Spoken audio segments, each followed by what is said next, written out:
Assalamualaikum warahmatullahi taala wabarakatuh. Teman-teman media semuanya, hari ini sungguh sangat luar biasa. Bapak Kapolres, Bapak Tanto ya, sudah hadir ke tempat kita untuk menjenguk Bu Asnidar sebagai anaknya yang menderita penyakit jantung.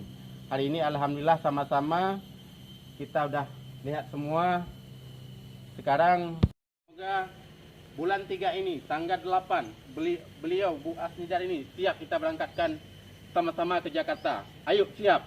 Silahkan Pak, pesan-pesan Bapak untuk rekan-rekan media. Terima kasih dan seluruh elemen masyarakat yang ada di Kota Lok Sumawe dan Aceh Utara. Mari sama-sama kita tunjukkan empati. Ya. Alhamdulillah selama saya 22 bulan di sini menjabat sebagai Kapolres Lok Sumawe dan Aceh Utara, program ini memang dari awal sudah saya gaungkan. Ya, mari kita sama-sama menjenguk, mari kita sama-sama berempati ya bagi masyarakat kita. Mungkin ada yang kurang mampu, mungkin ada yang tertimpa musibah ataupun yang sakit, yang perlu atensi kita semuanya.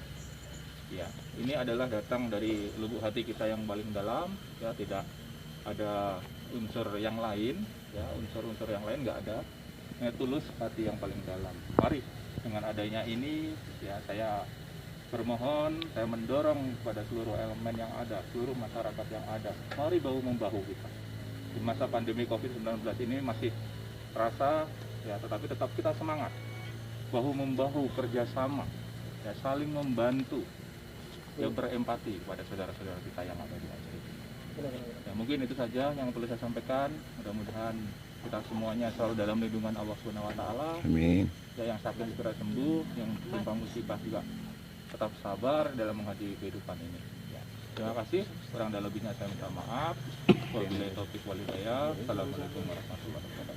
Baik. Waalaikumsalam warahmatullahi taala wabarakatuh.